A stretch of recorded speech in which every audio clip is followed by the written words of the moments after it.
साथियों, जैसा कि हम आर्बिट्रेशन के बारे में बात कर रहे हैं, ये आर्बिट्रेटर नाम का क्या बीमारी है, कहां से आई है ये सोल आर्बिट्रेटर? आम और खास आदमी के पास नोटिस कैसे आ रहा है?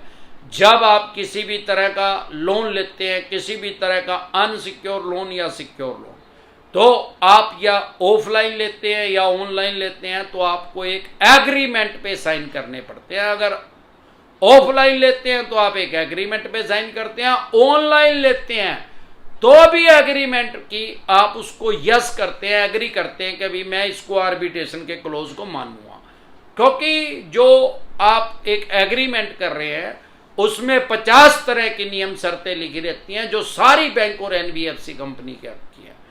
अब उसमें यह शर्त भी लिखी रहती है, ये कंडीशन भी, ये क्लोज भी होता है कि अगर आपकी 2, 4, 5 ईएमआई डिफॉल्ट होगी तो वो बैंक या एनबीएफसी कंपनी एक आर्बिट्रेटर नियुक्त करेगा, मतलब मध्यस्थ नियुक्त करेगा और आर्बिट्रेशन की प्रक्रिया को पूरी करेगा। मतलब वो एक किस्म का सामान्य बोलचाल की भाषा में बात करें तो एक जज की नियुक्ति करेगा जो दोनों की बात सुनेगा, आर्बिट्रेटर की भी सुनेगा, आर्बिट्रेटर जो है वो उस बैंक या एनबीएफसी कंपनी की भी सुनेगा और आपकी भी सुनेगा। दोनों के पक्ष को सुन के जो उसको ठीक लगेगा अपने विवेक से वो डिसीजन लेगा।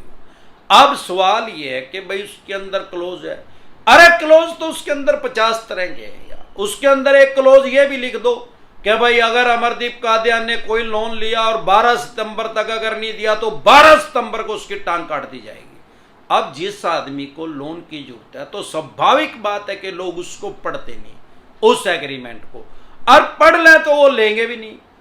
अब जिसको पैसे की जरूरत है तो स्वाभाविक बात है कि उसको पता है यार ये कुछ तो लिखवाएगा, जो लिखवाएगा अपने पक्ष में लिखवाएगा, लेकिन उस टाइम उसकी नीयत साफ है, उसकी ऐसी नीयत नहीं है, इंटेंशन उसकी गलत नहीं है कि मैं बैंक या एनबीएफसी कंपनी का पैसा नहीं दूंगा। अब क्योंकि सिचुएशन ऐसी आ गई है, खास तौर पे कोरोना की वजह से लोगों की फाइनेंशियल डेथ हो गई है, करोड़ों आदमियों के लोन डिफॉल्ट हो गए हैं, तो स्वाभाविक बात है कि वो कर्ज के जाल में फंसते जा रहे हैं।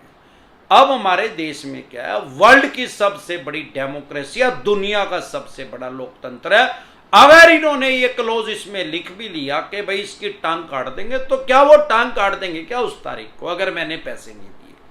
अब मैंने वो पढ़ भी लिया चाहे और उस पर साइन भी कर दिए, अब उन्होंने अगर 12 तारीख को मेरी टांग काट दी तो कोई तो उठा के मुझे ट्रामा सेंटर में डालेगा।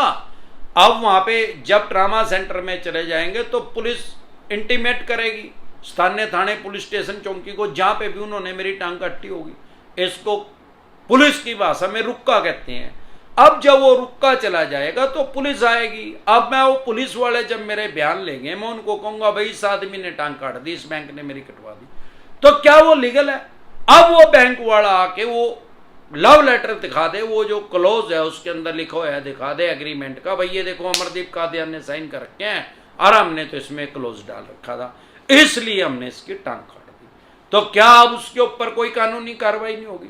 होगी, 100% होगी। ये तालिबानी कानून नहीं है, यहां तालिबानी शासन नहीं लग रहा। वर्ल्ड की सबसे बड़ी डेमोक्रेसी है, दुनिया का सबसे बड़ा लोकतंत्र है। अब वो कह रहा है आर्बिट्रेटर होता कौन है, कौन आदमी है, क्या पोस्ट है इसकी, किस आदमी को इस पोस्ट पे लगाते हैं? मेरे देखने में आया है ज्यादातर इस पोस्ट पे गजटेड ऑफिसर्स को लगा लेते हैं, ज्यादातर तो रिटायर्ड जज को लगा लेते हैं। वो जब आपके पास नोटिस भेजते हैं तो रिटायर छोटा छोटा लिख देते हैं, जज और उस जज का नाम बड़ा बड़ा लिख देते हैं।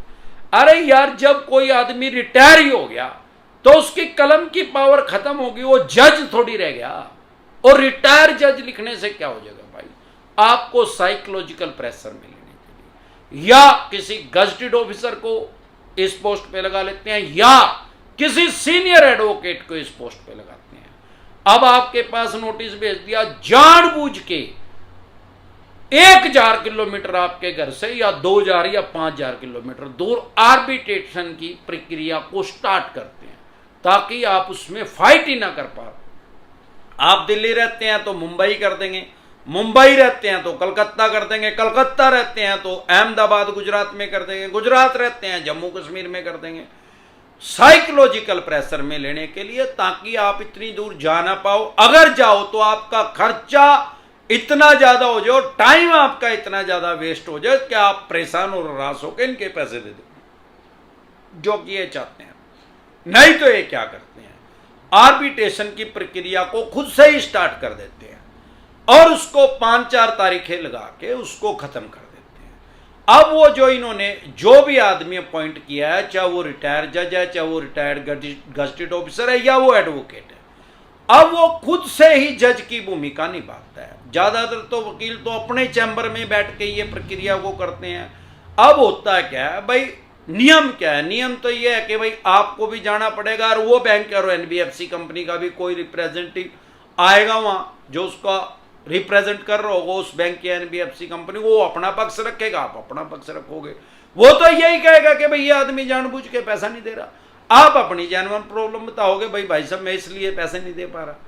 अब सारे पक्षों की बात सुन के 99% तो लोग इसको अटेंड ही नहीं करते, जा ही नहीं पाते, जाते ही नहीं है, इग्नोर कर देते हैं। अब वो क्या करेगा, मैक्सिमम क्या कर सकता है, वो एक डिसीजन दे देगा।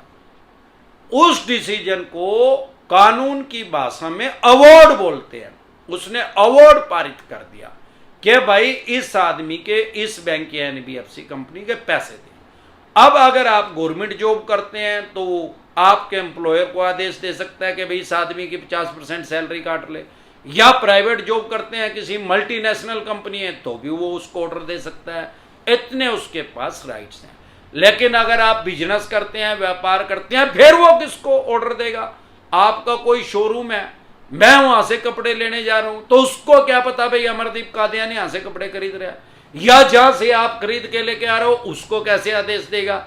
वो तो जो आप उसको पैसा देगा वो माल देगा, और मैं उसके आदेश क्यों मानूंगा? अगर उसको पता भी लग गया भाई इससे शर्ट लेके आनी है और इसको पैसे आधे काट के दे दे, मैं तो दूंगा नहीं, मैं तो पूरे पैसे दूंगा। तो वहां पे इनका बस चलता नहीं। तो ये करते क्या है, ये उस अवार्ड को लेके फिर कोर्ट में जाते हैं। भाई देखो हमने कानूनी प्रक्रिया पूरी कर ली है, आर्बिट्रेशन एंड कॉन्सिलिएशन एक्ट 1996 के तहत ये आदमी जो है या तो इस प्रक्रिया में शामिल ही नहीं हुआ, या हुआ भी तो इसका पक्ष कमजोर था, ये जानबूझ के बैंक एनबीएफसी कंपनी का पैसा नहीं दे रहा, तो इससे रिकवर करने के आदेश दिए जाए, ये लेके वो वहां चले जाते हैं। लेकिन आप डरे घबराए नहीं, आर्बिट्रेशन एंड कॉन्सिलिएशन एक्ट 1996 के तहत ही सेक्शन 34 में आपका बचाव का खाना है। आपको अगर इन्होंने आदेश ऑर्डर दे दिया आपके एम्प्लॉयर को, तो आप उस पर स्टे ले सकते हैं। स्थानीय कोर्ट से ही आपको स्टे मिल जाएगा, वहां पे जाने की आपको बहुत ज्यादा दूर जाने की, हाई कोर्ट में जाने की आपको जरूरत नहीं है। आप ये कह सकते हैं कि भाई मेरा पक्ष सुना ही नहीं गया, जानबूझ के इन्होंने बैंक या एनबीएफसी कंपनी के पक्ष में फैसला दिया, क्योंकि ये बैंक या एनबीएफसी कंपनी ने तो अपॉइंट किया है, वही तो इसको सैलरी दे रहा है, वही इसको कमीशन दे रहा है या इंसेंटिव दे रहा है, तो आपको इजिली इसमें स्टे मिल सकता है। आप डरे घबराए नहीं, अपने राइट्स जाने और अपने अधिकार जाने। इसके अलावा अगर आप हमारे साथ टेलीफोनिकली जुड़ना चाहते हैं, पर्सनल मीटिंग करना चाहते हैं, फिर आपका लोन 2 करोड़ का है, 5 का है, 25 का, 50 करोड़ का, या जितने भी करोड़ का आपका लोन है, लोन से रिलेटेड जो भी दिक्कत परेशानी समस्या अगर आपको आ रही है, आपके पास सरफेसी एक्ट 2002 के तहत नोटिस आ रहा है, 13(2) का आ रहा है, 13(4) का आ रहा है, सिंबॉलिक पोजीशन का आ रहा है, फिजिकल पोजीशन का आ रहा है, डीएम साहब का नोटिस आ रहा है, पेमेंट एंड सेटलमेंट एक्ट 2007 के तहत नोटिस आ रहा है, 138 नेगोशिएबल इंस्ट्रूमेंट एक्ट 1881 का आ रहा है, या आर्बिट्रेशन एंड कॉन्सिलिएशन एक्ट 1996 का आ रहा है, या रिकॉल नोटिस आ रहा है, या अन्य किसी भी तरह का कोई भी आपके पास नोटिस आ रहा है, तो प्रिवेंशन बेटर देन क्योर, इलाज से परहेज बेहतर है। जैसे ही आपके पास सरफेसी एक्ट का नोटिस आए तो आप उसको इग्नोर ना करें। अगर आप उसको इग्नोर कर रहे हैं, ये एक किस्म की आर्ट की प्रॉब्लम हो चुकी है लोन को।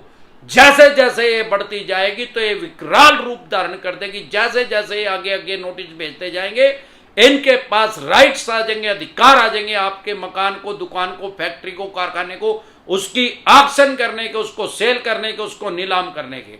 लेकिन ऐसे इनके पास कोई राइट्स, कोई अधिकार नहीं है कि उसको कबाड़ी के रेट में, स्क्रैप के रेट में आपकी प्रॉपर्टी को बेच देंगे। अगर आपकी प्रॉपर्टी की वैल्यू 3 करोड़ रुपए की है, उसको ये 1 करोड़ रुपए में सेल नहीं कर सकते। अगर इनको 1 करोड़ रुपए लेना है, अगर आपको अपने राइट्स और अधिकार नहीं पता तो ये कर भी देते हैं। लाखों करोड़ों आदमियों की कर चुके हैं। अगर आपके साथ भी ऐसा ही कर रहे हैं तो आप एक नोटिस भेज सकते हैं इनके पास कि भाई जिस लोकेशन पे मेरी फैक्ट्री है, दुकान है, मकान है, कारखाना है या फ्लैट है, उतने गज का, उतने स्क्वायर फीट का, उसी सोसाइटी में 2 आदमियों के और एफिडेविट लेके आओ जो ये कहें अपने एफिडेविट में कि मैं 1 करोड़ रुपए का सेल करने के लिए तैयार हूं, फिर तो मेरी भी प्रॉपर्टी की कीमत 1 करोड़ है। अदरवाइज 3 करोड़ गया, 1 करोड़ में 3 करोड़ में इसको सेल करके 1 करोड़ रुपए अपने लेके 2 करोड़ रुपए मुझे रिफंड करो, जो कि ये कभी करेंगे नहीं। इसके अलावा अगर आपका कोई एग्रीकल्चर का लोन है तो उसके ऊपर सरफेसी एक्ट लागू ही नहीं होता। अगर आपका किसी भी तरह का लोन है, सिक्योर लोन है, अगर आपने 20% पैसे आपके रह गए हैं, सिर्फ 20% पैसे इनके देने रह गए हैं, तो भी आपके ऊपर सरफेसी एक्ट लागू नहीं होता। अगर आप 50% पैसा इनका दे चुके हैं तो आप डीआरटी में जा सकते हैं, डीआरटी भी कोर्ट का नाम है। अगर 50% भी पैसे नहीं दिए, 15% दिए हैं, 20% दिया, तो भी आप डीआरटी कोर्ट में इनके खिलाफ जा सकते हैं। उसमें क्या होगा कि जज साहब एक आदेश देंगे, ऑर्डर देंगे, भाई इतने परसेंट, 25% या इतने परसेंट पैसे कम से कम जमा करो तो आपका केस कंसिडर किया जाएगा। तो आप डरे घबराए नहीं, अपने राइट्स और अधिकार जाने और इनसे बचने की निंजा टेक्निक भी जाने। देखेंगे कैसे आपकी प्रॉपर्टी का ऑक्शन करेंगे, सेल करेंगे, बोली करेंगे। साथियों, अगर ऐसे नोटिस आपके पास आ रहे हैं तो जल्द से जल्द लीगल एडवाइस लें।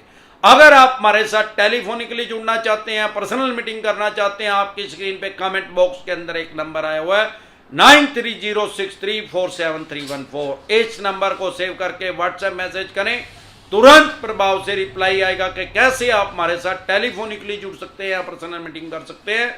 एक बार जोर से मिलकर नारा लगाएंगे, जय ससुराल वालों की।